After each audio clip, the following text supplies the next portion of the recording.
Smiley.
ไหมกะ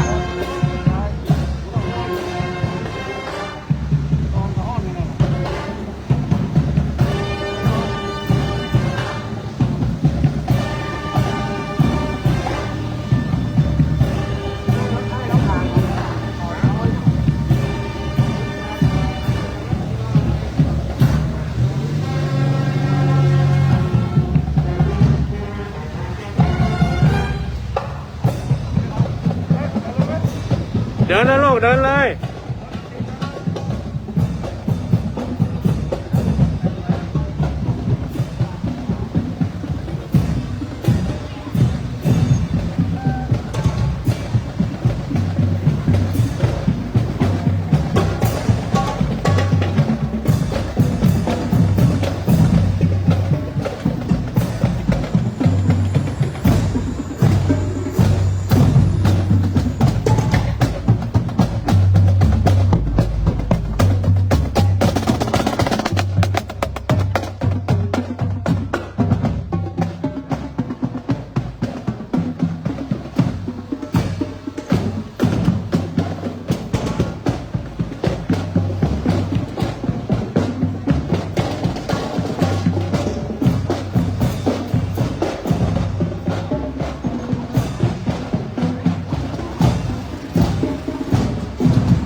แล้วละ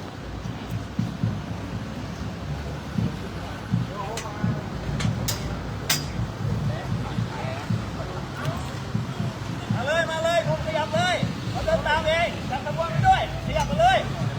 เชื่อผมตัวไหนเองมาขยับมาเลยขยับมา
พิธียกอัญเชิญพระพุทธรูปชั้นที่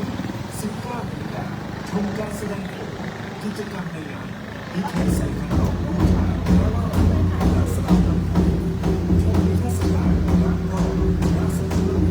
การแสดงวัฒนธรรมล้านนาเชิญชมเชิญชิมงานโชค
เดินแล้วเนี่ยเดินแล้วเนี่ย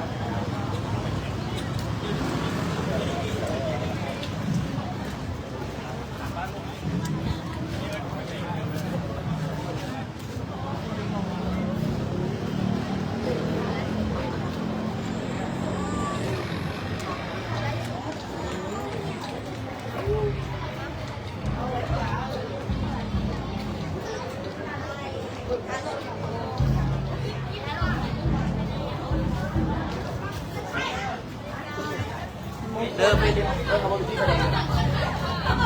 ผมไม่ไป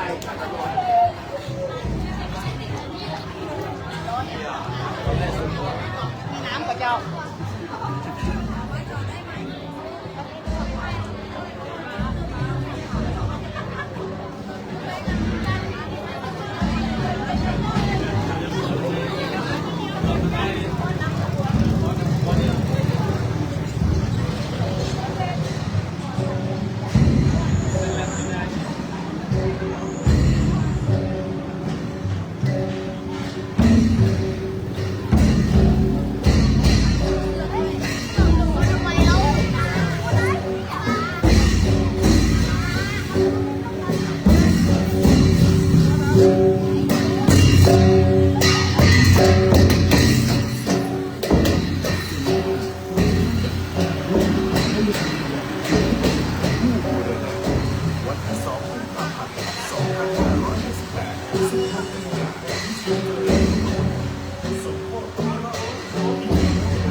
จะเห็นได้ว่าบารมีแห่งองค์พระพุทธสิทธิปฏิมากรพระเราต้องเรียกวัดมหาวันนั้นด้วยบารมีนั้นศักดิ์สิทธิ์ทุกบ้านทุกเมืองแห่งประเทศไทยนครมาอย่างยาวนานเป็นที่เคารพนับถือแก่พี่น้องประชาชนทุกคนทั่วไปแต่ในทุกปีสัปดาห์ต้องมีการที่มีงานไหว้พระพระธาตุและก็มีการในเฉพาะการจัดอาทิตย์สุดท้ายของเดือนมกราคมของทุกปีปีนี้ก็เริ่มตั้งแต่วันที่27นะครับไปจนถึงวันที่2ตุลาคม2568ฉะนั้นเองขอสิ่งพวกนี้การประกาศจากบอสเรียนบอสเรียนจากโรงเรียนเตรียมตุนเดียวกันและโรงเรียนจากหลักพระนคร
คณะนะครับตอนนี้การฟ้อนเล่นชุดการแสดงก็เป็นที่เรียบร้อย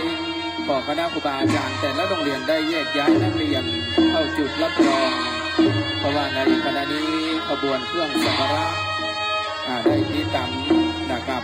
ตามคุยกันมาฉะนั้นเอามีการฟ้อน1 ชุดบริเวณซุ้มประตูมหาวัน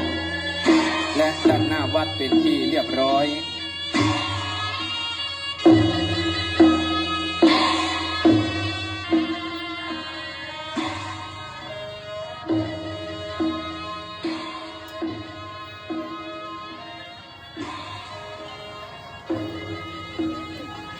ในขณะนี้หลังจากขบวนฟ้อนเล็บก็ตีตามด้วยขบวนพระภิกษุสามเณรอันมีท่านพระครูพิบูลสรกิจพระครูบาเจ้าประกอบบุญศิริยโนเจ้าอาวาสแห่งวัดมหาวันและตลอดจนถึงนะครับมหารัตนอุบาสกอุบาสิกาผู้อุปถัมภ์บำรุงพระพุทธศาสนาในขณะนี้บอกว่าจะเป็นท่านจรูนคำปนานายกเทศมนตรีเทศบาลตำบลศรีบัวบานและตลอดจนถึงคุณพ่อวิโรธคุณแม่พัทรกันกำบันทองมหารัตนอุบาสกอุบาสิกาได้อุปถัมภ์บำรุง และในขณะนี้ท่านโยธินประสงค์ความดีท่านรองผู้ว่าราชการจังหวัดลำพูนประธานในพิธีฝ่ายคารวะได้เดินทางมาถึงบริเวณด้านหน้าวัดมหาวันเป็นที่เรียบร้อยเดี๋ยวอีกสักครู่หนึ่งท่านรองผู้ว่าราชการจังหวัดลำพูนและคณะสัตยาญาติโยมสาธุชนจะได้นำยาเครื่องสักการะไหว้สายอย่างบกพระพุทธศีปฏิมากรพระหลวงที่งดงาม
วิหาร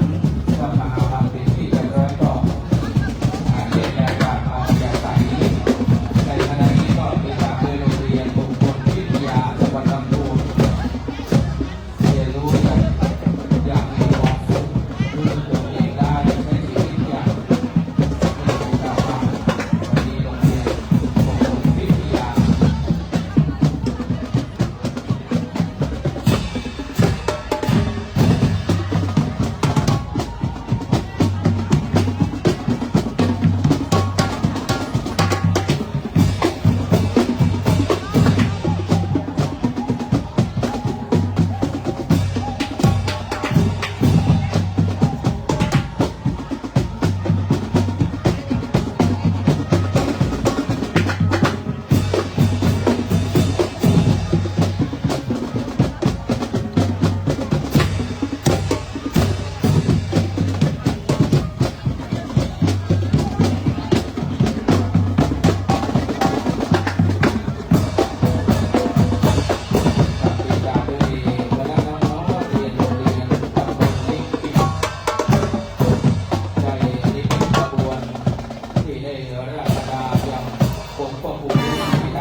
ที่งดงามหลากหลายชาติพันธุ์ประเพณีที่ผู้บางผู้บางแห่งบริบูรณ์ชัยนครเทาตอนนี้คณะในที่ถ่ายรูปเรียบร้อยก็ขอแยกย้ายกันเนิ่นเพราะว่าขบวนอยู่หน้าบริเวณด้านหน้าวัดนะครับทำลายขบวนที่จะเข้าสู่ยังบริเวณในวัด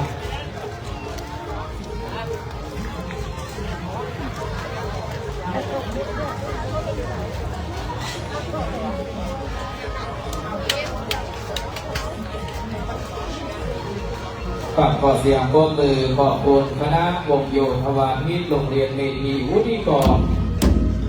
วันนี้ได้นำขบวนมาถึงบริเวณด้านหน้าวัดมหาวันเป็นที่เรียบร้อย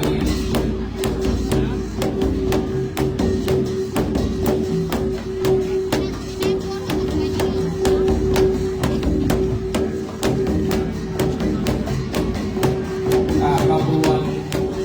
เข้ากันทุกขบวนขอสถานคณะขบว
ใช่ น่ารักป่า อ้าวแล้วก็มีสุด น้องๆนักเรียนโรงเรียนในที่ได้เข้าถวายเครื่องสักการะบุญบริเวณของวัดอันวาวัดมหาวันเป็นที่เรียบร้อยขอได้แยกย้ายตามสะดวกเลยเนี่ยเพราะว่าในขณะนี้บริเวณในบริเวณวัดตามแต่ละขบวนตอนนี้นะครับรถของสารยาองค์พระพุทธสิทธิปฏิบัติกรตลอดของสังฆราชวัดมหาวันเข้าสู่บริเวณด้านหน้าวัดมหาวันเป็นที่เรียบร้อย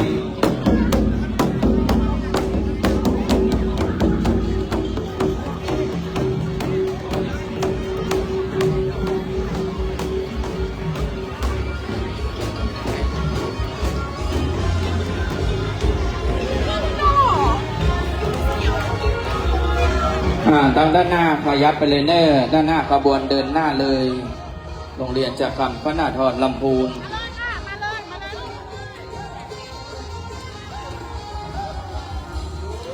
สถาญาโยมสาธุชนดีเดินทางมาถึงแล้วปฏิภารกิจการตั้งบ้านตั้งจองนั้นในเวลา 17 นาฬิกา 19 นาทีจะได้ประกอบพิธีเจริญพระพุทธมนต์สมโภชยังวัดมหาวันสมโภชยังสิ่งศักดิ์สิทธิ์คู่บ้านคู่เมืองจังหวัดลำพูนฉะนั้นในช่วงนี้สถาญาโยมก็สามารถที่จะหาเก้าอี้ที่นั่งรับรอง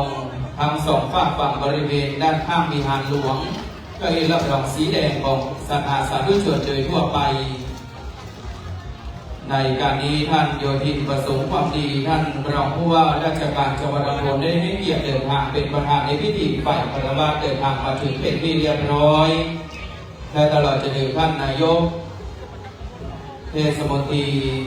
ต่างแต่ละตำบลก็ได้เดินทางมาร่วมกันประกอบพิธีในขณะนี้ขอสถานที่อยู่บริเวณด้านหน้าซุ้มสิ่งกุตละพญาสิ่งหลวงแห่งวัดมหาวันขอเว้นนะครับคือรถราชรถที่ประดิษฐานยังองค์พระพุทธสิทธิปฏิมากรพระรอดหลวงแห่งวัดมหาวันลำพูนได้เข้าสู่ยังกวางปุ้งกวางเกี่ยวอารามบัดนี้ได้ราชดาแห่ภูมิบ้านของเมืองเวียงละพูนเฮาตลอดจนถึงศรัทธาสาธุชนแห่งเจ้าล้านนาได้มีความวัฒนาสถาพรทำกิจการงานใดด้านขอบารมีแห่งองค์พระพุทธสิทธิปฏิมากรพระรอดหลวงได้คุ้มครองรักษาคือท่านได้มีสุขภาพการงานสมบูรณ์แข็งแรง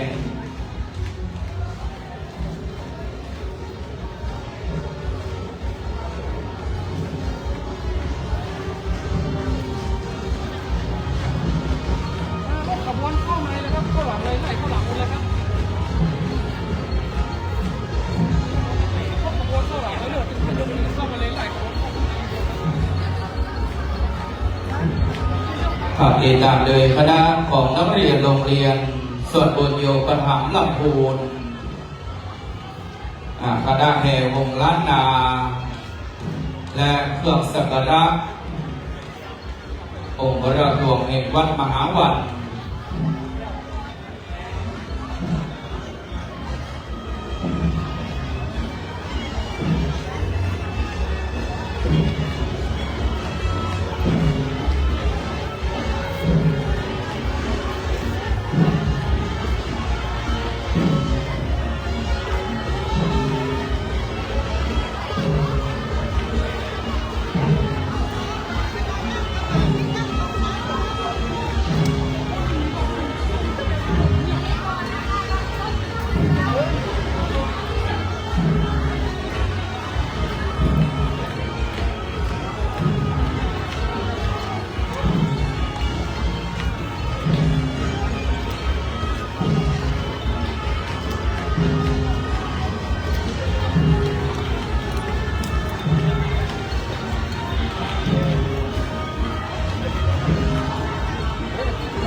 ขับโรงเรียนส่วนบุญโยปถัมภ์จังหวัดลำพูนซึ่งเป็นขบวนสุดท้ายก่อนที่จะได้อาราธนาอย่างองค์พระพุทธรูปหยกเขียว องค์พระพุทธปฏิมาประธานประจำมหาบดกที่งดงามตลอดจนถึงพระแก้วขาวพระเสด็จพระมณีผู้บารมีองค์จำลองได้มาถึงบริเวณถนนด้านหน้าวัดมหาวันเป็นที่เรียบร้อยอีกสักครู่หนึ่งขบวนจะได้เข้าสู่ยังบริเวณวัดมหาวันแล้วจะได้ประกอบพิธีเจริญพระพุทธมนต์ตามลำดับพิธีการฉะนั้นสถาสาธุชนที่จะบูชาในส่วนของดอกดาวเรืองเจิมที่หน้ากองอำนวยการในวัดในเนอแล้วก็จะได้กรวยถวายการต้อนรับบารมีองค์พระพุทธปฏิมากรองค์พระพุทธปฏิมาประธานให้พุทธรูปหยดเขียวที่งดงามอาจจะมีดอกดาวเรืองชุดละ20 บาท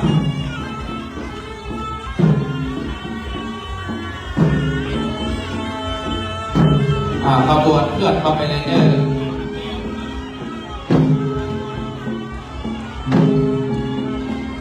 อันนี้เป็นยอดสักการะแห่งคณะโรงเรียนส่วนบุญโยก็ทำลำพูนติดตามเลยกองตึกนงของคณะน้องๆนักเรียน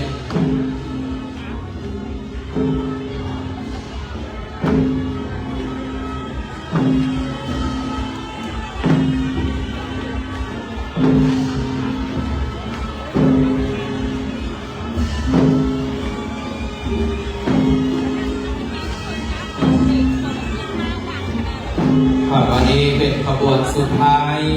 นะครับน้องๆนักเรียนโรงเรียนส่วนบุญโยก็ทำลำพูนจะมีเครื่องขับตั้งแห่งล้านนาเพื่อท้องวัดพันผูล้านนาแต่เราจะเป็นสถาบันจากมหาวิทยาลัยมหาจุฬาลงกรณราชวิทยาลัยวิทยาลัยสงขลาภูมิวันนี้คณะน้องๆนิสิตนักศึกษานะครับได้หากอย่างบุษบกอันประดิษฐานอย่างพระเสด็จพระมณีพระแก้วขาวที่งดงามอันนี้เป็นขบวนของคณะนิสิตนักศึกษาวิทยาลัยสงขลาภูมิในขณะนี้นะครับรถประดิษฐานอย่างองค์พระพุทธรูปหยกเขียวที่งดงามขอสนาญาติโยมสาธุชนสาธุอนุโมทนาเอาโจกเอาใจเนอสาธุสาธุสาธุขอปุญญาบารมีองค์พระรอดหลวงปุญญาบารมีพระเสด็จพระมณีพระแก้วขาวองค์พระพุทธรูปหยกเขียวติงดงามขอบารมีของพ่อปู่ฤาษีนารอดได้คุ้มของรักษาให้ศรัทธาสาธุชนได้มีสุขภาพปรนามัยสุขสมบูรณ์แข็งแรงติดตามโดยคณะแห่วงปีพาดและนาฏปัดกองกองวงน้ำโจสามัคคีนะครับวันนี้ได้แห่ล้านนาในขณะนี้พระครูพิบูลสรกิจพระครูบาเจ้าประกอบบุญศิริยโนเจ้าวาดวัดมหาวันทำการโปรยทานขอศรัทธาญาติโยมโปรดระมัดระวังข้างรถนะครับเด้อ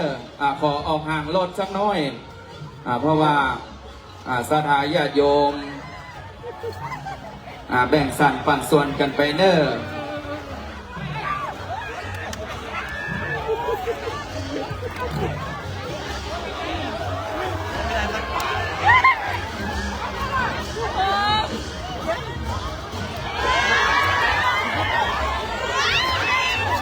คณะแห่วงน้ำโจ้สามัคคีนะครับวันนี้ได้แห่ยังองค์พระพุทธรูปภูมิบานของเมืองกันมาถึงบริเวณวัดมหาวันเป็นที่เรียบร้อย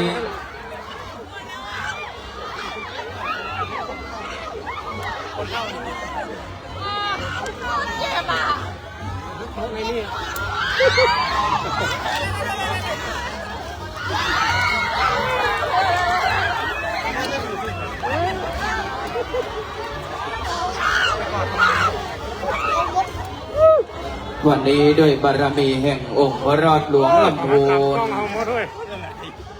เป็นที่เรียบร้อยสถานนั่งเก้าอี้สีแดง บืดบางเตื้อบางที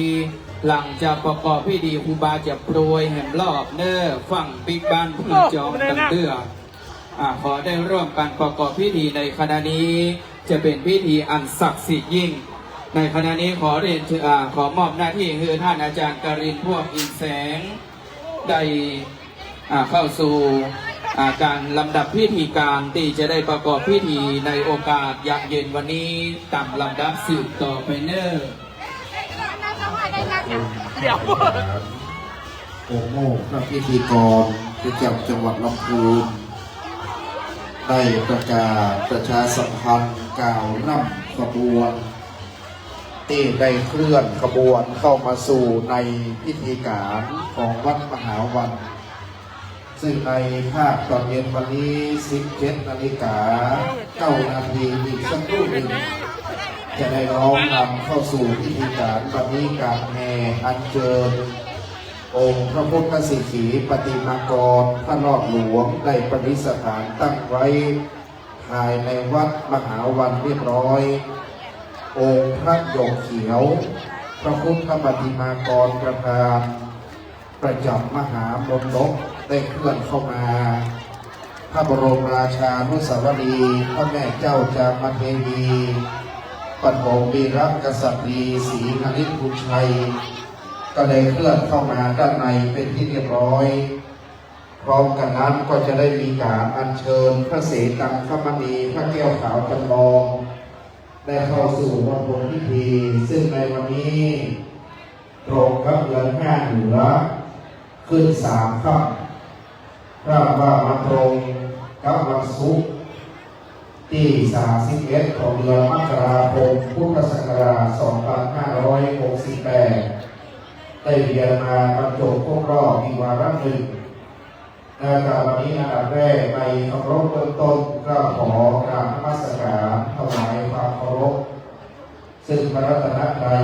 มีพระพุทธพระธรรมและพระสงฆ์เป็นต้นเป็นประธานรอบน้อมกราบพระพุทธปฏิมากรพระพุทธรูปองค์พระพุทธปฏิมากรในวิหารในโรงอุโบสถพระธาตุเจ้าเจดีย์แห่งวัดมหาวันฐานันตรวิเศษที่นี่ด้วยความนอบน้อมกราบองค์พระพุทธสิขีปฏิมากรองค์พระรอดหลวงกราบองค์พระพุทธสิขีปฏิมากรและองค์พระโยเขียวพระพุทธรูปอันได้ประดิษฐานตั้งไว้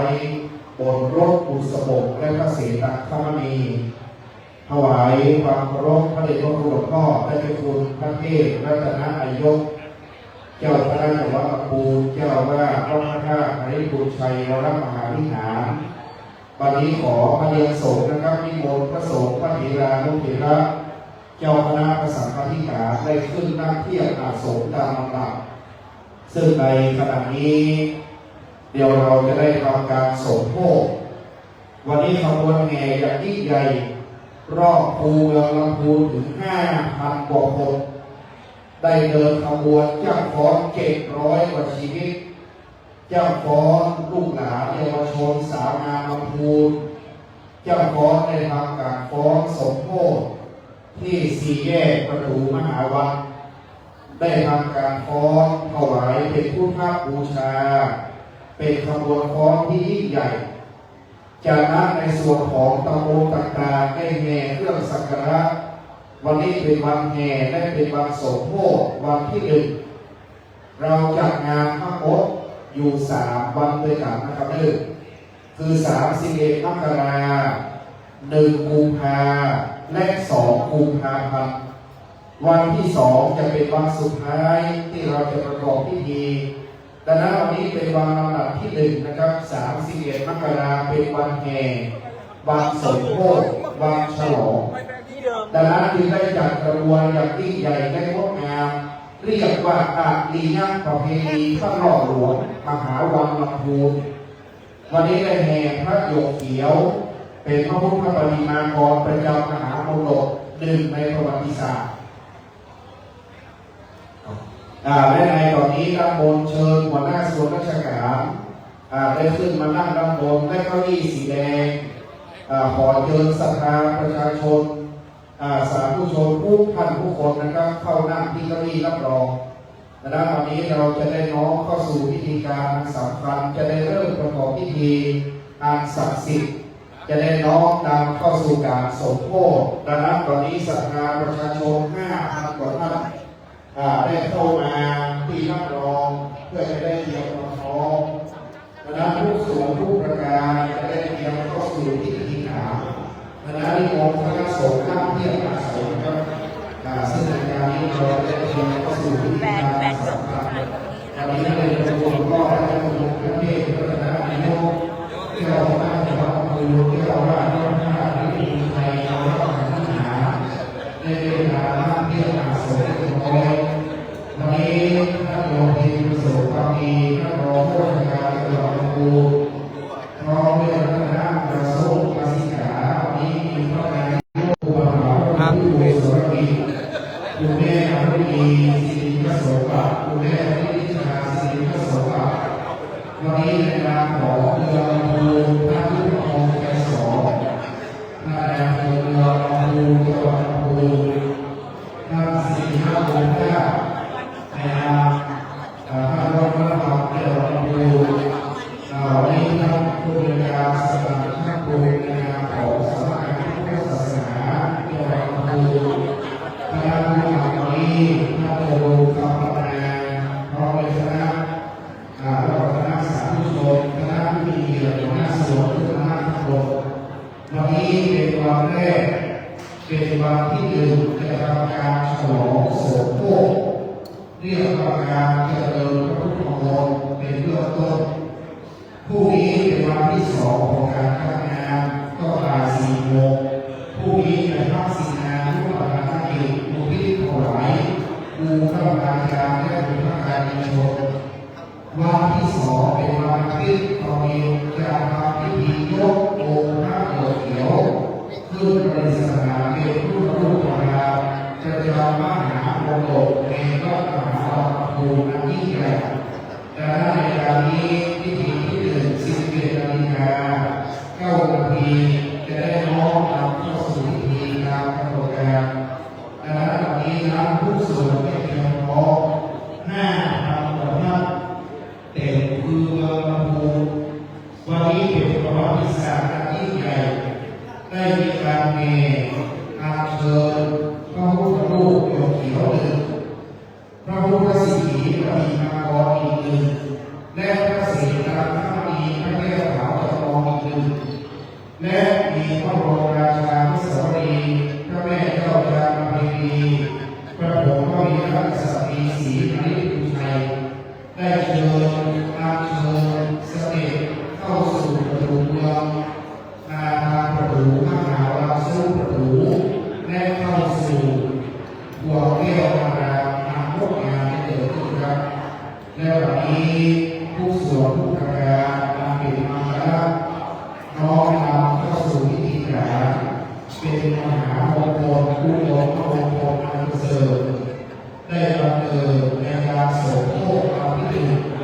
ให้เป็นมหามงคลในการประกอบพิธีอันเป็นชัยมงคลนี้นะครับวันนี้เล่นพิธีในงานชุกกระลาภุบูชาสักการะพระพุทธปฏิมากรและพระพุทธสิขีปฏิมากรขอการพัฒนาพระเดชพระคุณหลวงพ่อท่านเจ้าคุณพระเทพพระประธานนายกเจ้าคณะจังหวัดลำพูนเจ้าว่าพระพุทธอริยชัยวรมหาวิหารได้โปรดเมตตาเป็นประธานจุดธูปเทียนเพื่อธรรมสการในงานพระราชทานณวันนี้ขอการให้นะครับ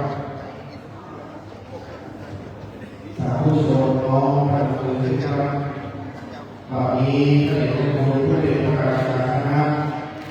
ผู้เป็นเจ้าคณะผู้ปกครองสงฆ์ในนครลำพูนได้โปรดเมตตาจุดธูปเทียนเพื่อธรรมสการบูชาพระรัตนตรัยเป็นที่เรียบร้อยและที่นักศึกษาได้เห็นเครื่องสักการะที่เรียกว่าศาสนาบริวารเป็นเครื่องสูงเครื่องสักการะของบ้านมาบูชาพระพุทธปฏิมากรนี้ขอเชิญผู้มีเกียรติอย่างนายกองค์การบริหารทุกท่านเลือกขึ้นมานะครับเลือกขึ้นมาได้ผู้ที่มาใน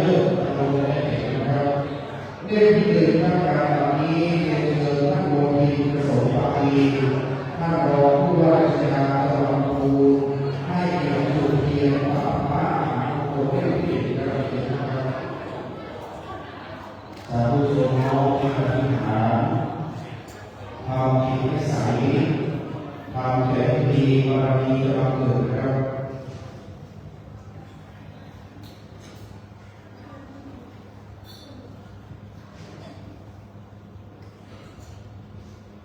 เรื่องที่สองก็เป็นความเคารพเชิญท่านประหลัดจังหวัดลำพูน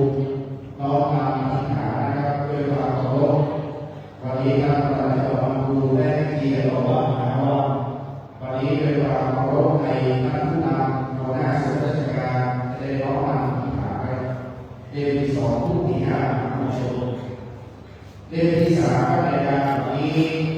มงคลท่านยุทธพงศ์ใจสองท่านนายอำเภอลำพูนจังหวัดลำพูนได้เขียนอธิษฐานอยู่ตามที่ห้ามงคลครับ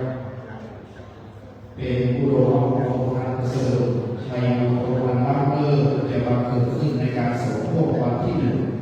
วันนี้จะเอาเรื่องอยู่ชัยเป็นวันเริ่มต้นการสมโภชพิธีจะมีตลอด3 วันให้ลาบลื่นเรียบร้อยใส่ขันดอกปู่ยาพระดอกหลวงมหาวันนะครับเรื่องต่อไปก็เป็นเชิญผู้บุญผู้บารมีคือคุณพ่อวิโรจน์เป็นนายสถานพัฒนาการกรรมบันทองประกอบเป็นเชิญหนุนจุดหนึ่งเล่มครับทั้งสองท่านโดยครูกรรมบันทองเป็นโดยครูอุปถัมภ์พระมหาวันอุปถัมภ์พระครูพิบูลสรกิจวันนี้พระครูบาประกอบครูท่านจึงเรียกการว่าวันนี้วันที่หนึ่งต้องทำการสมโภชเรียกประกาศเข้าขันดอกเป็นวันแรกเพื่อจะบูชาดอกทั้ง3 ดอกนะครับลำดับต่อไปก็เป็นเชิญคุณแม่นรุณีสิริพสมบัติรัตนมหาอุบาสิกาแห่งล้านนาลำพูนผู้ได้เอื้อปูพระศาสนาให้เจริญวัฒนายิ่งเชิญคุณแม่ครับวันนี้คุณแม่ให้เกียรติวันที่1 วันที่2 3 4คุณแม่ก็จะเดินทางมาร่วมนะครับมกราคมไปหากุมภาหลังตรุษจีนเริ่มทำการสมโภชเข้าขันดอกบูชาพระพุทธสิขีปฏิมากรพระรอดหลวงเมียนลำพูนจากนั้นได้เชิญท่านหัวหน้าสำนักงานจังหวัดลำพูนครับได้บูชาสักการะ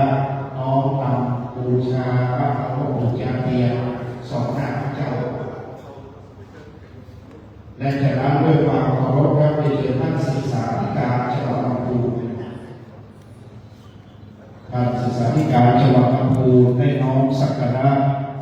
เป็นมหามงคลวันนี้ได้เห็นภาพขบวนแล้วเป็นภาพที่ปลื้มใจ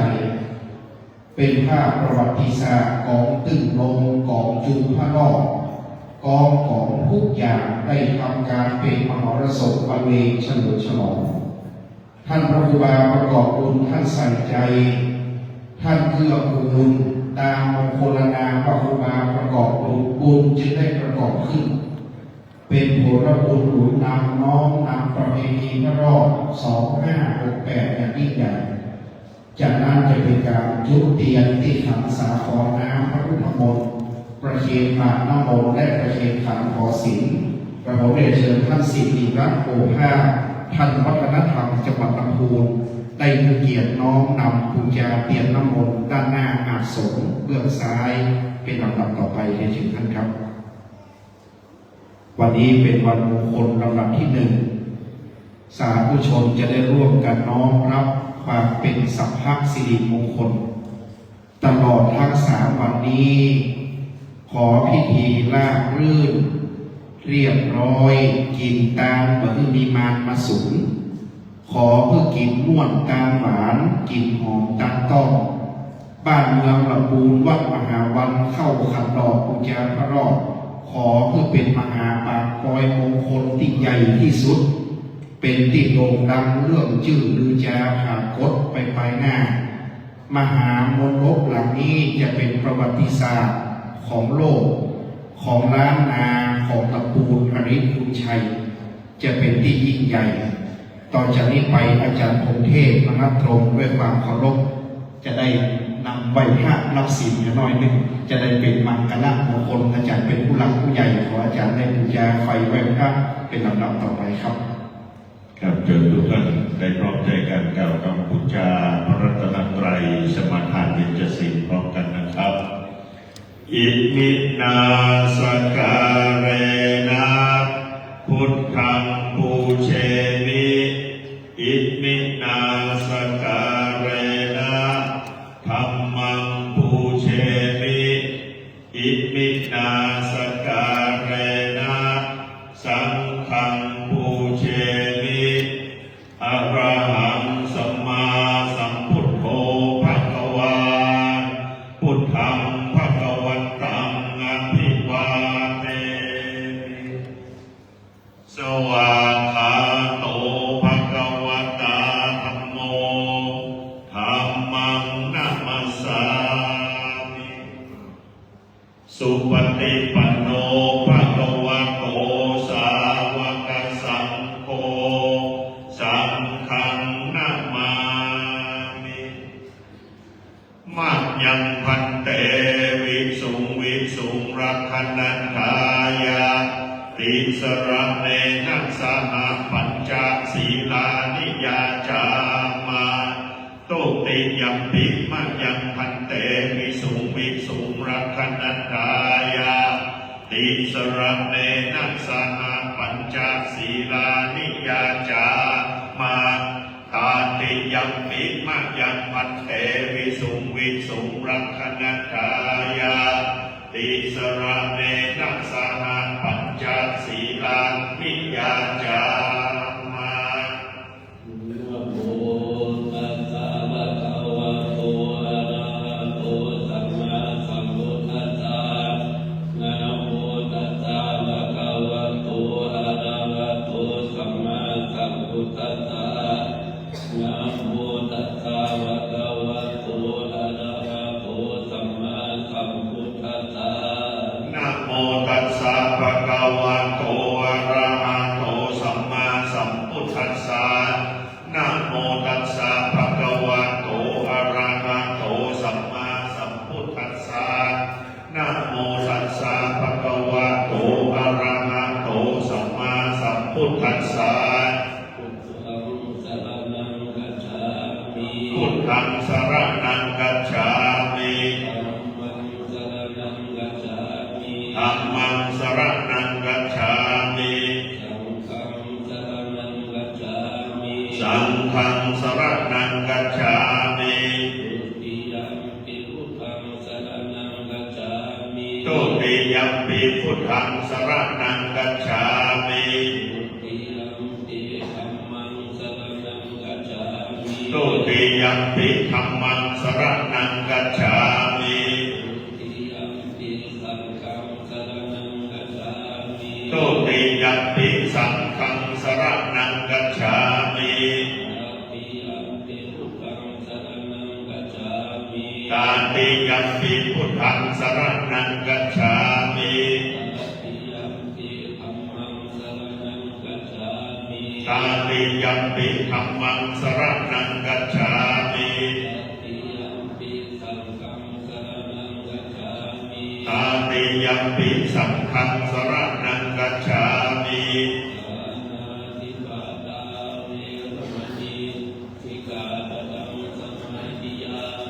ปานาติปาตาเวรมณีสิกขาปะทังสมาธิยามิ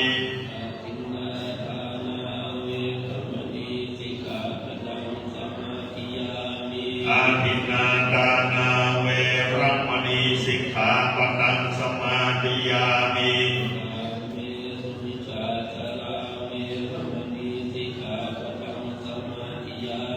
กาเมสุมิจฉาจาราเวรมณีสิกขาปะทังสมาธิยามิ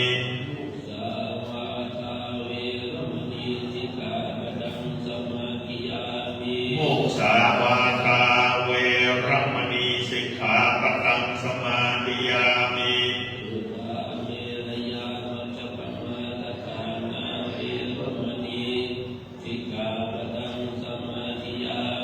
สุราเมรยะมัจจปมาทฐานา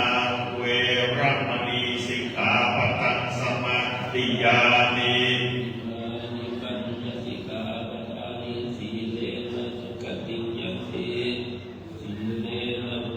สัม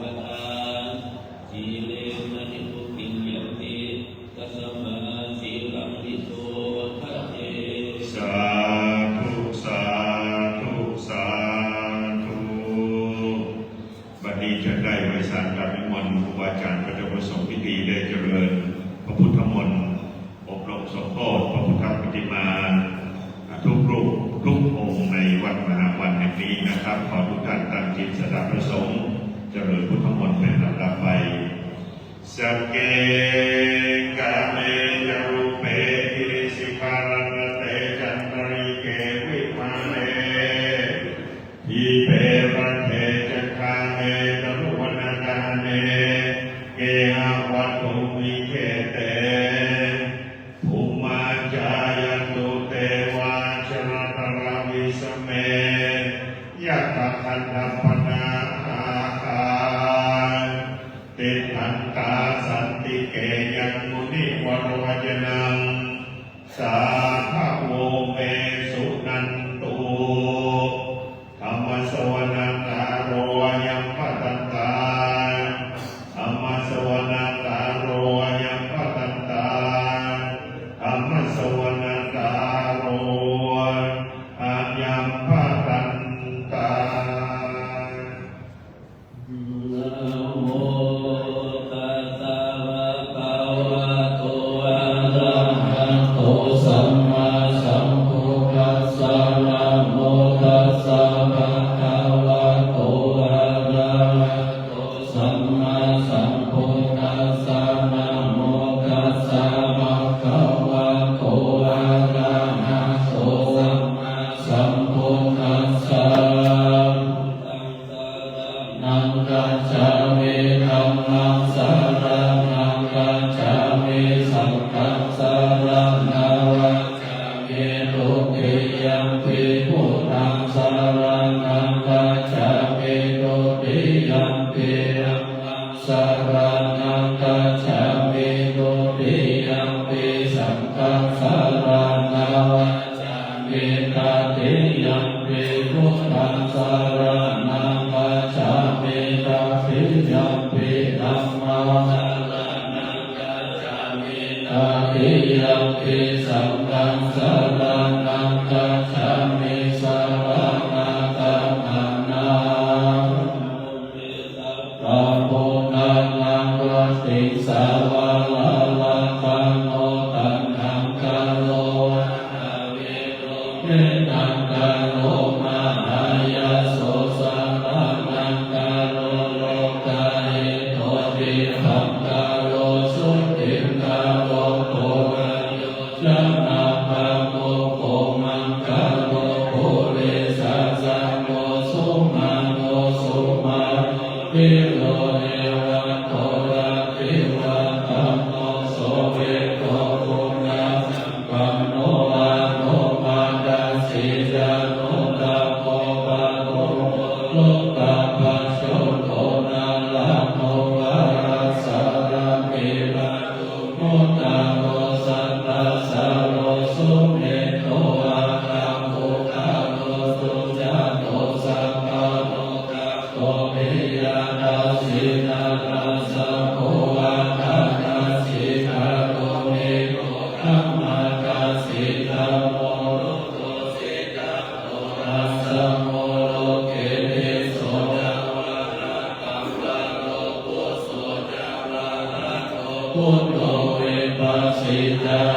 โนปะโมสิทธิสัพพะริโตสัพพะเวสะโมสุขา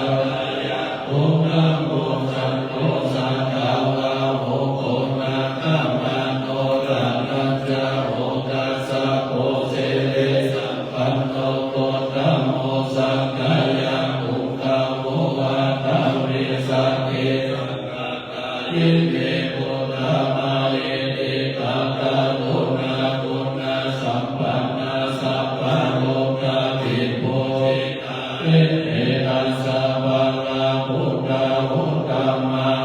คาโภคาลาเตปิสังฆปุณณวะสุเปเตเยมันตัมปะกะเวเตพุทธาติกัจจวังกาลาโหติสัพพตาตะเวสะติเมปุเปยะมังวันตาอิสัพพะจาติสังญาเนนะสิเลนะขันติเวนะปะเรนะจาเตปิโตอะตุละคันโตระโภคาเยนะสุเกนะจารันตะเวสะติเมปุเตโยนะโลสารนังนะโตอะปะมิส สัพพะสหัสสะเนปุกขติโสนามัสเออะคาเวสัตถิพุทธาภาเวทัง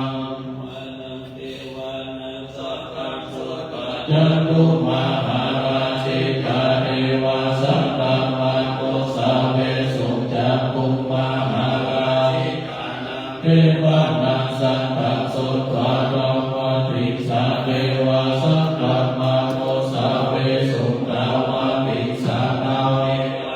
สัตตังสุตตะยัมมาเทวาสัตตมะโกสาเวสุยัมมานังเทวานาสัตตังสุตตะโนสิตาเทวาสัตตมะโกสาเวสุโนสิตานาเว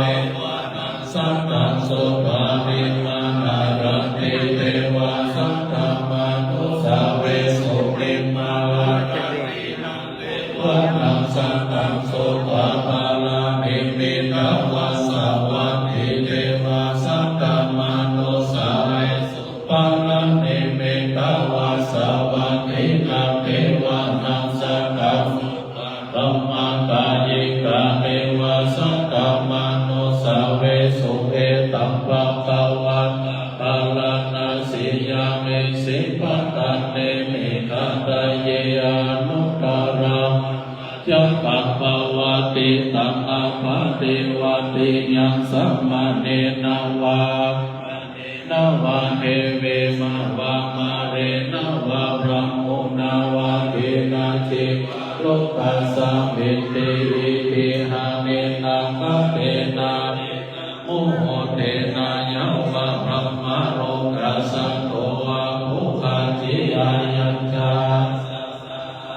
โลกานาโตสังฆเมสัมภะกัมเมสัมภะเวเมอัปปะมะโนจะโมระโนโลเกปันตุลาโหสิอาทิกามิวะเทวานังเทวานุภาวะนันทโภโอทานังโอทาเนสิอัญญาสิวัตตะโภอัญโยอัญญาสิวัตตะโภนัญโยปินิติกิตัมมายะสัมมาโภโภตัญญาสะอัญญาโภตัเววานัมมังอาโอสิติธัมมัจจะกัปภวตังนาสุตานิติตังปารังนังปฏิทานันจะเสวนาปูชาจะปูชนียานังเอตัมมาตัมมาปฏิรูปเทสวะโสจะโมเมจันตังตังปุญญาตานัสสัมมาจะเอตัมมังกาลาโมตัมมังวาโอสัจจัจจะสิปัญจวินัยโยจาสิกขาจายวาจาเอตัมมังกาลาโมตัมมังมันตาเปโตโอปัตตานังพุทธาจัสสังฆาโมอานาปุราจากัมมันตาเอตัมมังกาลาโมตัมอานัญจากัมมันจาริยัญจายาตักขานัญจาสังฆาโออาจานิกามาเนตัมมังกาลาโมตัมมังอารันติวิลาติปะปะปะนาจาสัญญาโมอาปะมาโนจาธัมเมสุเอตัมมังโมตัมมังคาราโมจานิวะโมจาสันโตติจากาตัญยุตตะกาเลสวานาเมตัมมังคาราโมตัมมังคันติจาโสวาจาสัตตาสันนังกาเลนะธัมมาสัจจาเอตัมมังคาราโมตัมมังคาโพจาริยัญจาริยาอาสนานิพานาสัจจิกิริยัญจาเอตัมมังคาราโมตัมมังพุทธาธัมเมจิตตัญญาสนากัมปันติยาโสกังวิราจังเกมาคาราโมตัมมังเอตันติสันนิกัตวานาสัพพันธัมมังปัลลาสิกาสัพพันตสุติกาจันติเตสัมมังคาราโมตัมมังอิมหามังคาราสุตาอิตวะโอลาวะสัพเพสุวายังรัตนังปะเนตังนาโนสั ธัมเมพุทเทระตนังปะเนตังเอเตนะสัจเจนะสุวัตเตกายังวิลาภามันตัมปะเนตังยะถาพุทธิสัมมาเอโตนะเตนะธัมเมนะสัมมาทิกิจเจกัมปิธัมเมปะเนตังเอเตนะสัจเจนะสุวัตเตหุนโตยังพุทธเสโตปาริวันตาเยสุติสัมมากัญญามาโอสัมมาดินาเตนะสัมโมนาวิชันติกัมปิกัมเมรัตนาเอเตนะสัจเจนะสุวัตเตหุนโตเยภูคาลาสัสสะตัมปัสสะตัญจัตตาเรปะเนโหติเตนะคินายาสุขตัสสะสาวกาเอเตสุติตานิปะหังปะลานิกัมปิสังเคระตานังปะเนตังเอเตนะสัจเจนะสุวัตเตหุนโตเยสุปโยตามนัสสาโอตัมมัสสะสนังเอเตปะติคัตตามัตตังวิคัยอาลัตตาพุทธิพุทธมานาเอกัมปิสังเคระตานังปะเนตังเอเตเจนะสุวัตเตหุนโตทินังปุรานังนาวังนันติสัมภวัง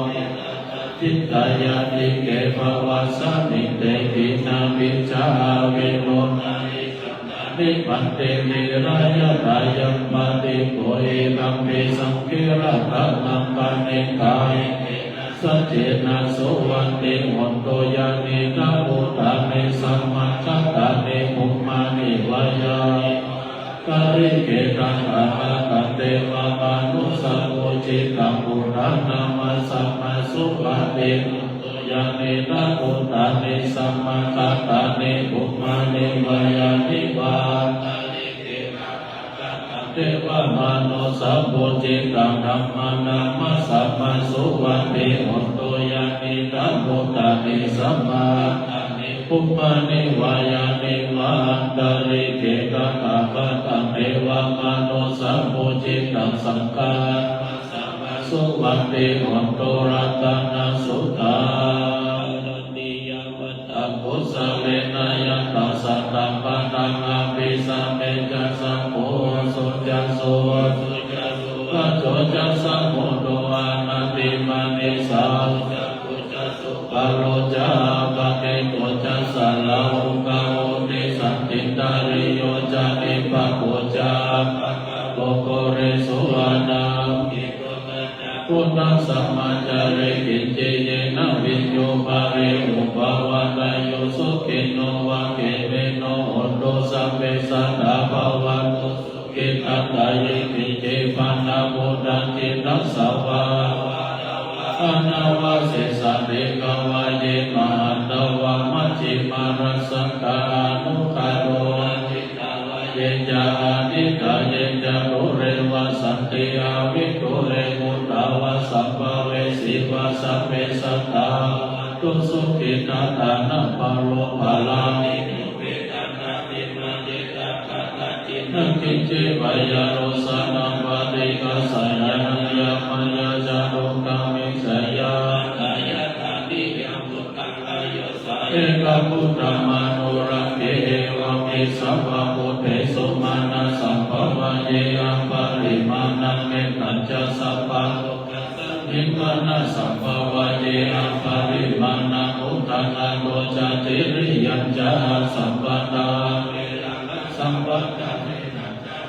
สินโนอัสยันโนวายวัตสัพพิกตาเมโตเอตัสสติญาณิกายังรัมมาวิหารังเอตัมมาโมเดติจานุปะปัมมาสีลาวารัสเนนะสัมปันโนวันติสุวินัยติปันไนจตุขัพพะสยังพุทธะเรเดเตการามิยเมตสุตังปะเกเนเมตังเมตังเมรัมปะเตเมชังกายามุเตเนเนตังเมตังคันนาพุทธะมะเกหิจาปะตะเกเนเนตังเมตังเตเมจัตุปะเตเมตังเมตังปะอุปะเตเมมังคะตะโกอิสิมะมะอิสิปะตะโกมะมะจัตุปะเต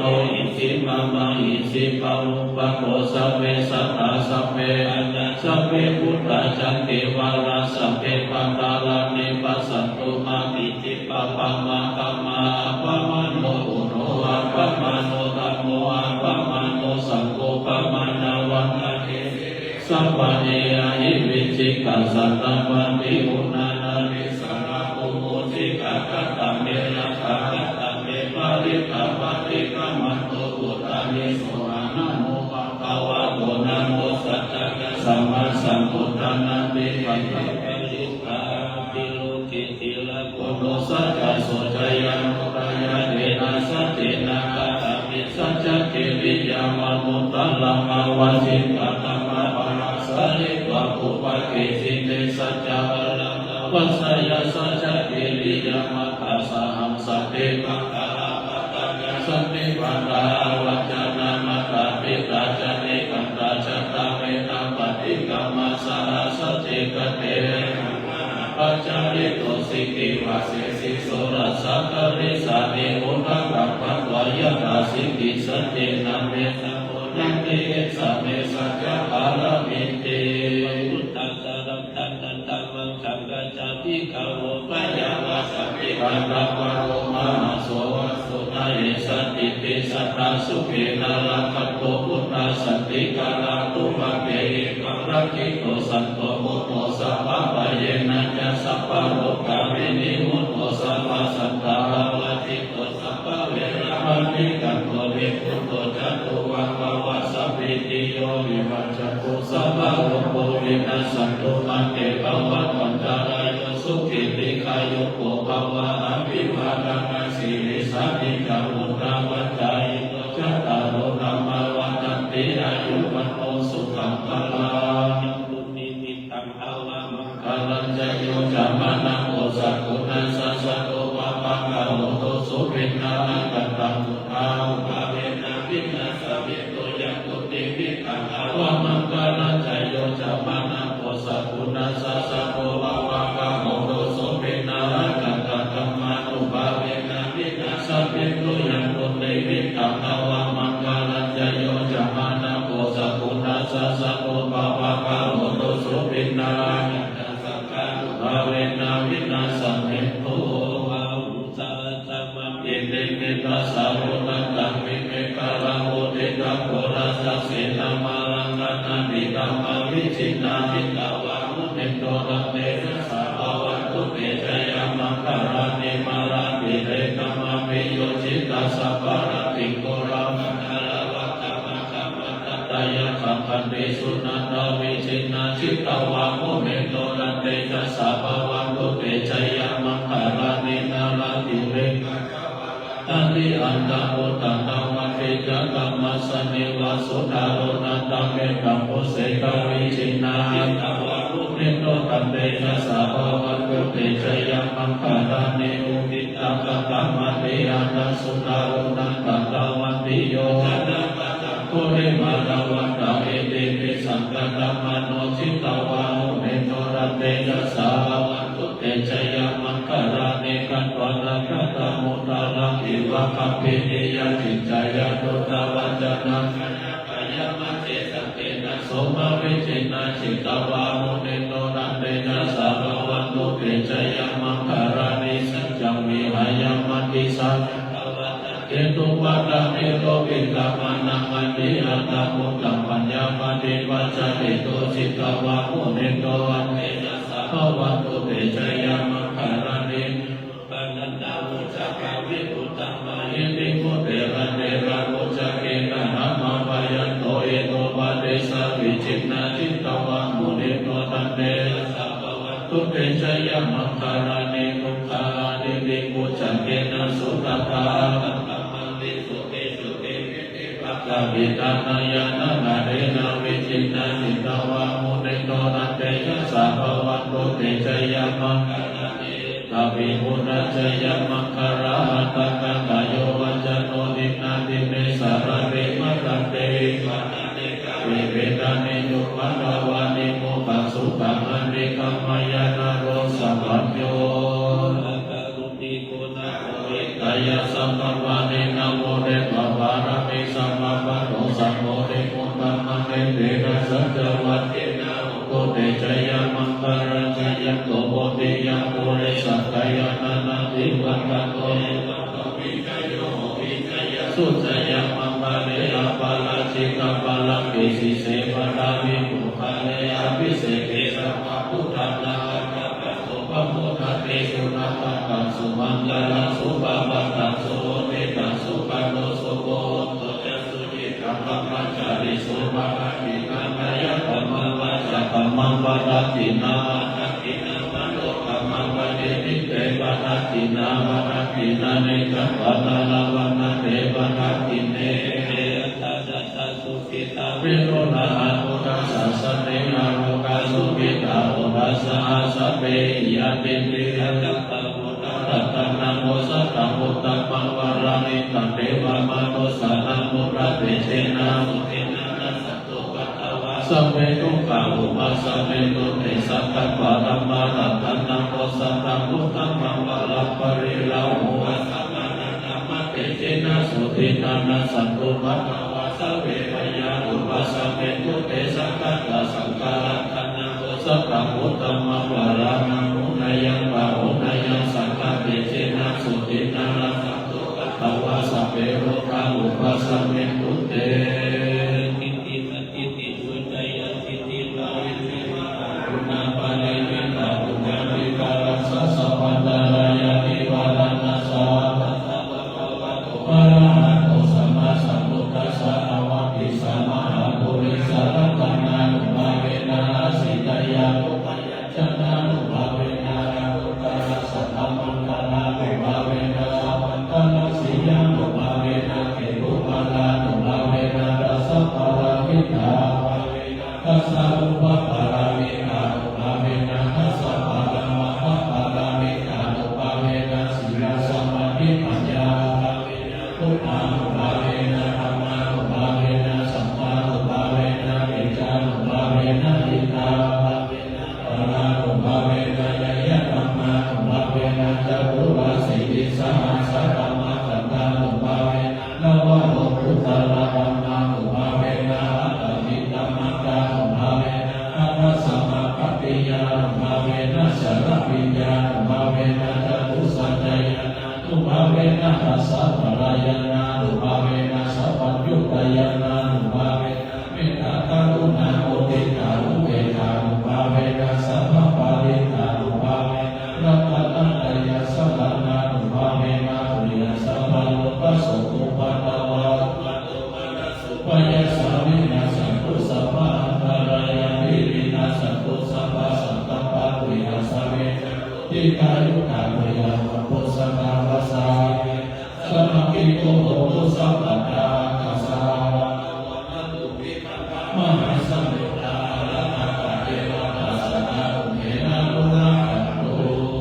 กิเตตานันทัญญามุตโตเมสะกันนัมมะระเปเตนะสัจจวัจเจนะโตเตชยามังคารังอะภิเมสะระนะมายาตัมโมเมสะระนะวะตาเอเตนะสัจจวัจเจนะโตเตชยามังคารังอะภิเมสะระนะมายาสัมโมเมสะระนะวะตาเอเตนะสัจจวัจเจนะโตเตชยามังคารังทิรัตนะโลเกวิจเตเววิกาโมโตรัตนะโพธัสสะมานะเตนะสัมมาสุติภวันตุเตยังกิเจรัตนะโลเกวิจเตเววิกาโมโตรัตนะมหาสัมมานะเตนะสัมมาสุติภวันตุเตยังกิเจรัตนะโลเกวิจเตเววิกาโมโตรัตนะสัมมาสัมมานะเตนะสัมมาสุติภวันตุเต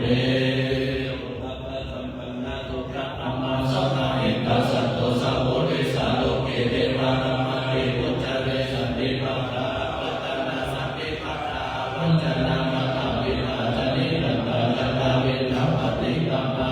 โ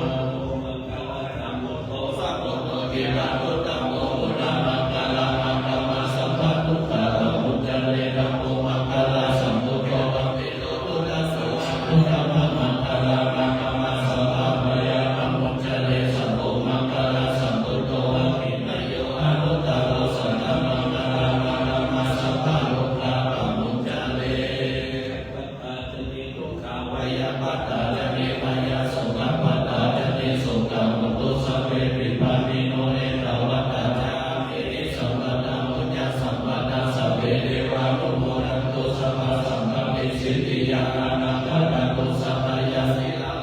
ตุสัพพะทาภาวนาวิรัตโหตุปัจจันตุเทวตามัตตาสัพเพพุทธาวนาปัตตาเอกานัจจยัมมานาน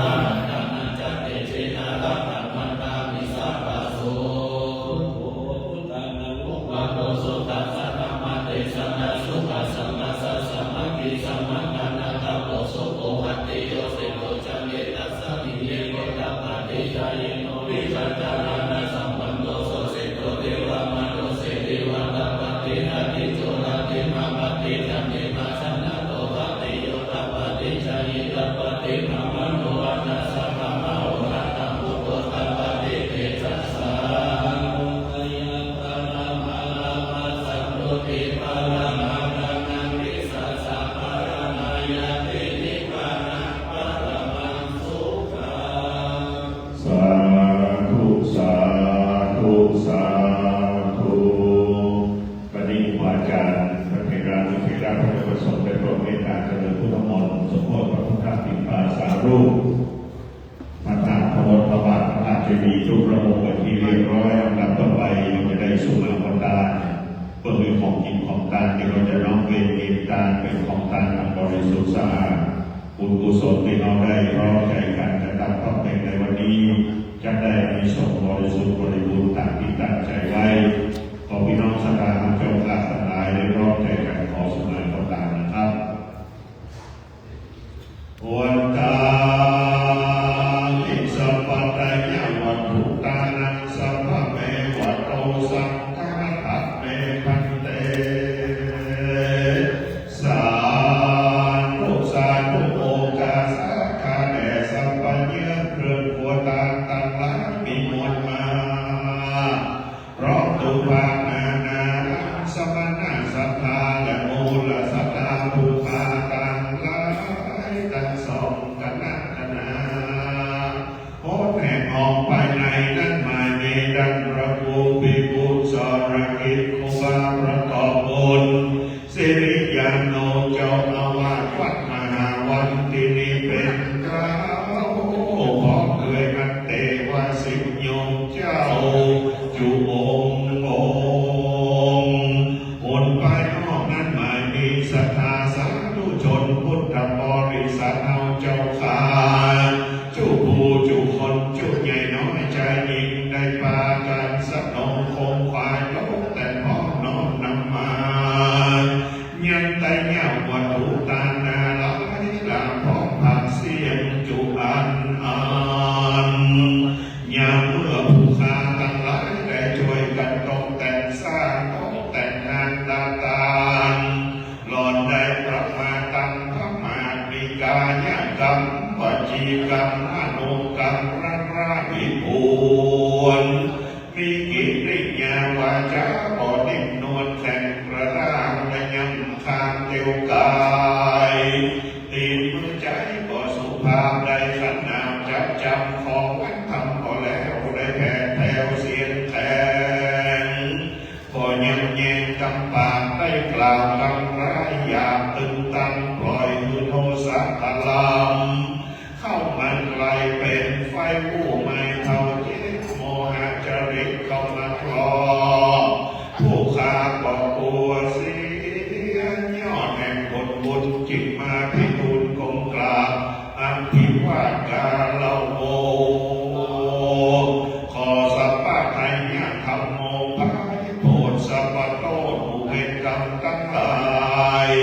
ขอจงรำงับรับหายกลายเป็นนาทีวิปัสโกอโหสิกรรมขออย่าเป็นนิวรณ์ทำกรรมอันเป็นบาปราที่จะไปงานทับเสียยังหนทางไปสู่สวรรค์ชั้นฟ้าและเนรปาน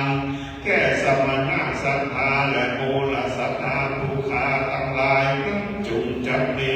เตรียมแต่ดีวันนี้ผู้ขาจะขอสุมาตามอังคาถาภาษาบาลีวาอิมินาทุบามุภาลาจัตตาเมปุจาสัมมาการ วัตตาเมกัปปิญญาพันดาตาเนนานาสัพปริวารตาเมวรขันธิในเยกาญ ญาตวาเลวจีตวาเลมโนตวาเลสันจิจจัปมเตนวาอสันจิจจัปมเตนวากายกรรมเมนวาวจีกรรมเมนวามโนกรรมเมนวาอติตโตสังปัจจุบันนาโตสังสัพพังโตสังขมัตตุโนลำดับต่อไปเชิญทุกท่านได้พร้อมใจกันกราบถวายกัปปิยพันธ์พร้อมกับบริวารทั้งหลายตั้งนะโมพร้อมกันสามจบนะครับนะโมตัสสะภะคะวะโตอะระหะโตสัมมาสัมพุทธัสสะนะโมตัสสะภะคะวะโตอะระหะโตสัมมาสัมพุทธัสสะนะโมตัสสะภะคะวะโตอะระหะโตสัมมาสัมพุทธัสสะอิมานิมัจยังพันเตกัปปิยพันดานิสัปปะริวารานิภิกขุสังฆัสสะโอโนชยามะสาธุโนพันเตภิกขุสังโฆอิมานิกัปปิยพันดานิสัปปะริวารานิปฏิคันนาตุอัมนากังทีฆรตังอิตายะสุขายะข้าแด่พระสงฆ์ผู้เจริญข้าพระเจ้าทั้งหลายขอน้อมถวายกัปปิยพันธ์พร้อมกับของบริวารทั้งหลายเหล่านี้แด่พระสงฆ์ขอพระสงฆ์จงรับกัปปิยพันธ์ของบริวารทั้งหลายเหล่านี้ของข้าพเจ้าทั้งหลายเพื่อประโยชน์เพื่อความสุขแก่ข้าพเจ้าทั้งหลายตลอดกาลนานเถิดสาธุ พระสังฆเจ้าได้อนุโมทนาสาธุการเป็นที่เรียบร้อยต่อจากนี้ไปจะได้น้อมถวายเครื่องทยธรรมอันดับแรกกันพระพุทธด้านหน้าโต๊ะบูชาถวายเป็นพุทธบูชาขอได้เชิญท่านโยธินประสงค์ความดีท่านรองผู้ราชการจังหวัดลำพูนได้มีเกียรติน้อมถวายทยธรรมกันพระพุทธด้านหน้าโต๊ะบูชาขอได้เชิญครับวันนี้ท่านได้เกียรติเดินทางมาเป็นประธานน้อมนำถวายเบื้องต้นมีองค์สมเด็จพระสัมมาสัมพุทธเจ้าเป็นเก้าเป็นประธานเบื้องหน้าพระพุทธปฏิมากรและพระพุทธสิขีปฏิมากรพระรองหลวงอันตั้งไว้เป็นมิ่งขวัญมงคลแห่งละนาลำพูนทายธรรมที่พระเดชพระคุณหลวงพ่อท่านเจ้าคุณพระเทพรัตนนายกเจ้าคณะจังหวัดลำพูนเชิญคุณแม่อนุดีสิริพระสมบัติน้อมนำถวายเครื่องทายธรรมที่พระเดชพระคุณหลวงพ่อท่านเจ้าคุณพระเทพรัตนนายกเจ้าคณะจังหวัดลำพูนเป็นลำดับต่อไปเชิญคุณแม่ครับจะรับที่อาสมเรียงตามลำดับด้วยความเคารพเรียนเชิญท่านผู้มีเกียรติประกอบด้วยท่านผู้มีเกียรติดังต่อไปนี้ครับรูปที่หนึ่งเชิญท่านปรีชาสมชัยท่านปลัดจังหวัดลำพูนน้อมนำถวายรูปที่หนึ่งขอเรียนเชิญท่านครับรูปที่สองด้วยความเคารพเรียนเชิญท่านยุทธพงษ์ชัยสอนท่านนายอำเภอเมืองลำพูนจังหวัดลำพูนเป็นลำดับต่อไปขอเรียนเชิญท่านเรียงตามลำดับเลยนะครับเชิญท่านปลัดจังหวัดนำก่อนจากนั้นเรียนเชิญพ่อนายวิโรจน์กำปันทองหนึ่งรูปแม่นายสลัดพัฒนาการกำปันทองน้อมนำถวายหนึ่งรูปจากนั้นเรียนเชิญท่านสุพลรัตน์จันมณีท่านหัวหน้าสำนักงานจังหวัดลำพูนเชิญท่านรุ่งทิพย์ทาวดีท่านศึกษาธิการจังหวัดลำพูนท่านศิริรัตน์โอภาสท่านวัฒนธรรมจังหวัดลำพูนจากนั้นขอเรียนเชิญคุณวัชราพร ดวงแก้วหัวหน้ากลุ่มภารกิจด้านการพยาบาลโรงพยาบาลลำพูนเชิญคุณแม่คณิตนิชาสิริพระสมบัติรัตนมหาอุบาสิกาน้อมนำถวายหนึ่งรูปจากนั้นด้วยความเคารพนะครับเรียนเชิญท่านผู้มีเกียรติ ในส่วนของสำนักงานพระพุทธศาสนาจังหวัดลำพูนเชิญท่านผู้อำนวยการสนามช่างกรุงน้อมนำถวาย1 รูปต่อไปจะได้เรียนเชิญท่านผู้มีเกียรตินะครับมีท่านอาจารย์ผู้ชงเจ้าวพงศ์ในนามคณะกรรมการวัดมหาวันน้อมนำถวายเป็นผู้แทนศรัทธากรรมการเรียนเชิญท่านนายกอมรท่านนายกเทศมนตรีตำบลเมืองหน้าท่านนายกจรูนคำปนาท่านนายกเทศมนตรีตำบลศรีบัวบานน้อมนำถวายเลยนะครับแถวที่1เต็มเข้าแถว2ได้ได้ไปเกณฑ์ถวายให้ครบเลยครับแถวที่1ครบแถวที่2เข้าเลยนะครับ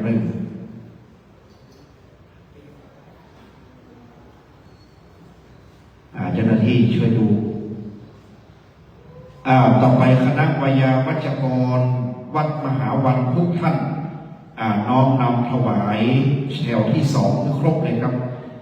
เหลือ4 ท่านพอดีเลย4 ท่านวายาวัจกรเข้าแถว2 4 คน 4 ท่านน้อมนำถวายนะครับ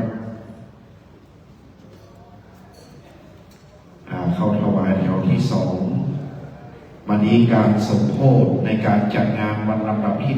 1ได้ทำการสมโภชเรียบร้อยต่อไปเชิญคุณวิไลวันได้มอบปฏิการะมคณายกอาจารย์พงเทพได้น้อมนำมอบปฏิการะชุดที่1ครับและชุดที่2จะได้มอบปฏิการะเมื่อพร้อมแล้วขอบคุณคณะผู้มีเกียรติท่านผู้ทรงเกียรติและคณะเจ้าภาพจะได้น้อมรับพรอันประเสริฐจากพระสงฆ์ตั้งใจอย่างน้ำหมายตาและรับพรเป็นลำดับต่อไปครับ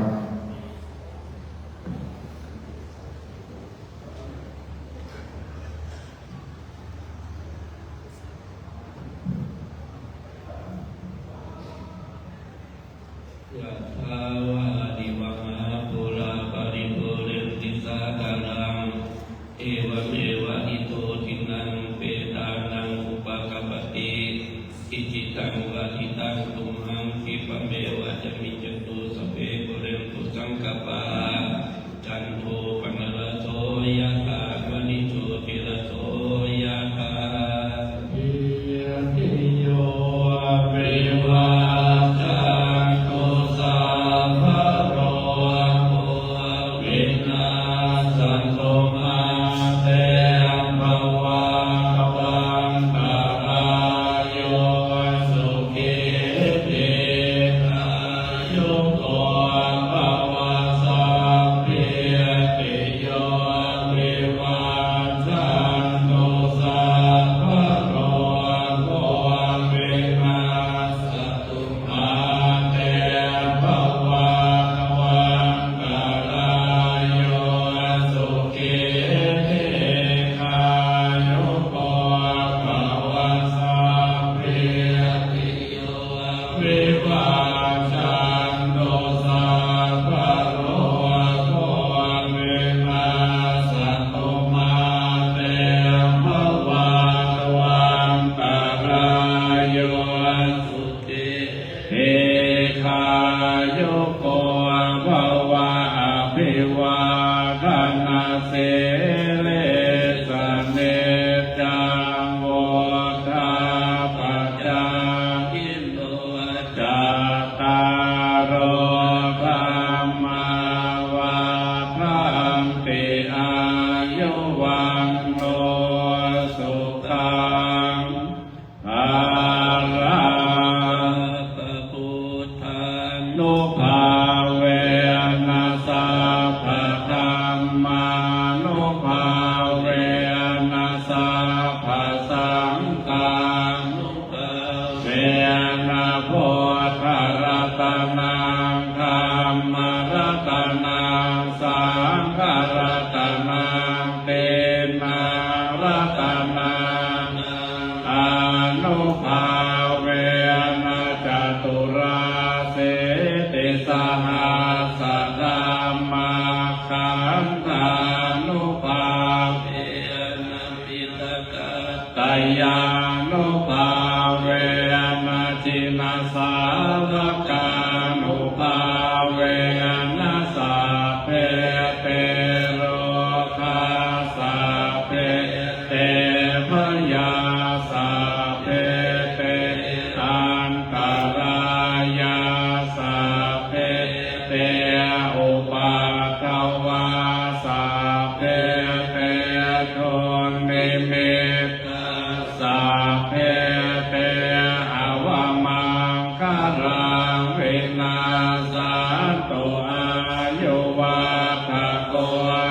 นาวาโกสิเลวะกะโกยะสวะกะโกภะละวะกะโกวานาวะกะโกสุขวะกะโกโอตุสัพพะทาโกคารวะคาพยาเวราโสกาโจปะภวาอเนกาอันตรายาปิวินาสันโตจะเตจัสสาจยเสติกานังอังโสเทข้าพยังสุขังพลังสิริอายุจวันโนจะโพมุตติจยัสสวาสสวัสสาจะอายุจะเจวะเสเตภวังตุเตภวะตุสัพพมังราคันโตสัพพะเทวตาสัพพะพุทธานุภาเวนัสสะทาภวันตุเตภวะตุสัพพมังคลังราคันโตสัพพะเทวตาสัพพะธัมมานุภาเวนัสสะทาโสเทภวันตุเตสัพพมังคลังราคันโตสัพพะเทวตาสัพพะสังฆานุภาเวนัสสะทาโสเทภวันตุเต สาธุสาธุสาธุปอนอาจารย์นะครับสัพพิติโยวิวัจจตุสัพพะโรโควินัสสตุมาเตภวัตตรายโยสุขีติกายุโกภวะพิวาทนาสีลิสนิจังมุทธาปัจจายโนจัตตาโลธรรมาวัฏันติอายุวันโนสุขังปะลังเชิญทุกท่านได้แผ่กุศลวันตาขอขมาพระแก้วเจ้าทั้งสามประการพร้อมกันนะครับอิตังตานากัมมังเนปานาปัจจโยโหตุโนเนจังอิตังศีละกัมมังนาปัจจโยโหตุโนเนจังอิตังภาวนากัมมังเนปานาปัจจโยโนเนจังยังกินเจกุศลังกัมมังกัดดาปังสัพเพหิกัดดังปุญญังโนโมตันตุสุนันตุหนโตเยเตวาสามิกตาเนกาตาดิกายุกาสันดาหนตุสัพเพสัตตาสุขีอัตตานังอาลันตุมาตาปิตาโลสุขิตาหนตุทุกขาปะโมจจันตุสัพเพญาตากาหนตุทุกขาปะโมจจันตุสัพเพอญาตากาสุขิตาหนตุทุกขาปะโมจจันตุสัพเพปิสัจจาสัพเพยัคฆาสัพเพตาจะสุขิตาหนตุทุกขาปะโมจจันตุสัพเพนักขัตตาหนตุทุกขาปะโมจจันตุสัพเพเทวาสุขิตาหนตุทุกขาปะโมจจันตุสัพเพอาจาริโยสุขิตาหนตุทุกขาปะโมจจันตุสัพพะสัมปติโยสัมมิชันตุโววันตาเมพุทธังสัพพะเมวะโตสังฆะมาคะเมปันเตวันตาธัมมังสัพพะเมวะโตสังฆะมาคะเมปันเตวันตามิสังฆังสัพพะเมโตสังฆะมาคะเมปันเตวันตามิขรูปัจจยาสัพพะเมวะโตสังฆะมาคะเมปันเตวันตามิกัมมัฏฐานังสัพพะเมสังฆะมาคะเมปันเตวันตามิอาราเมปัฏฐาสีมังสัพพะเมวะโตสังเมปันเตวันตามิเจติยังสัพพะทาเนสุปฏิทิตาสรีละตาตุโย โอทิงสักกาลังพุทธลูปังสัทธานากะโลเกเตวะพระมะโรเกจัมปูทิเปลังกาทิเปสะลีลาตาตุโยเกสาอาระหันตาธาตุโยเจติยังกันทากุติงจตุราสีติสาหัสเสสัพเพสัมปาทะเจติยังจะอาหังวันตามิสัพพะโสวันตามิพันเตสัพพังอาปาลาทังหามะทะเมพันเตปุญญังสามินานุโมทิตัพพังสามินากัตตังปุญญังไมหังตาตัพพังสาธุสาธุอนุโมทามิจัตตารุธรรมาวัฏันติอายุวันโนสุขังพลังสาธุครับการบำเพ็ญกุศลเจริญพุทธมนต์สมโภชพระหลอดหลวงพระพุทธปิฎกสารูปพระบรมบาทพระธาตุเจดีย์ทุกรูปทุกองค์ในวัดมหาวันในวันนี้ก็เป็นการเสร็จสิ้นเรียบร้อยเป็นกันวาระหนึ่งนะครับก็ยังมีงานที่จะต้องได้ดำเนินการต่อไปจากในวันพุธวันที่1 กุมภาพันธ์ 2568 และวันที่ 2 กุมภาพันธ์ก็จะเป็นวันปริญญาสารสุดซอยจะได้อังการราชนาพระยกนะครับพระประธานมหามณฑลขึ้นประดิษฐานโดยนะครับก็ขอห้องเชิญชวนพี่น้องศรัทธาสาธุชนพุทธบริษัทมีโอกาสเวลาเมื่อค่ำแมลงวันพุธนี้จะมี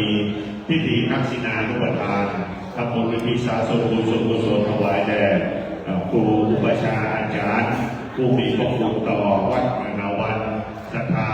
สันติบาลการเข้าติดจองของวัดที่เคยอุปถัมภ์วัดมหาวันมาแล้วยาวนานแล้วได้ล่วงเลยมรณะไปสู่โลกไปแน่เขาก็จะทำบุญที่สร้างบุญจิตบุญทานเพื่อกับผู้มีพระคุณในวันพุธนั่นเองแล้วก็วันคือวันที่2นั้นตั้งแต่เวลาที่เป็นต้นไปนะครับจะมีพิธีบวงสรวงบูชาเทพยดาแล้วก็มีการเจริญพุทธมนต์และพิธีอังการราชนาพุทธปิฎกสารูปพระพุทธรูปยกพระประธานในมหามณฑลพระหลอดหลวงนั้นขึ้นประดิษฐานก็จะเป็นการเสร็จพิธีการในงานประเพณีใส่ขันดอกไหว้สาพระรอดหลวงวัดมหาวันนะครับประจำปี 2568 สำหรับคืนนี้การแสดงการละเล่นอบรมสมโภชที่วัดมหาวันคืนนี้ก็จะมีการแสดงทางวัฒนธรรมและมีดนตรีของคณะตำรวจภูธรเมืองลำพูนนะครับขอเชิญมาบอกมาคอยกันเด้อ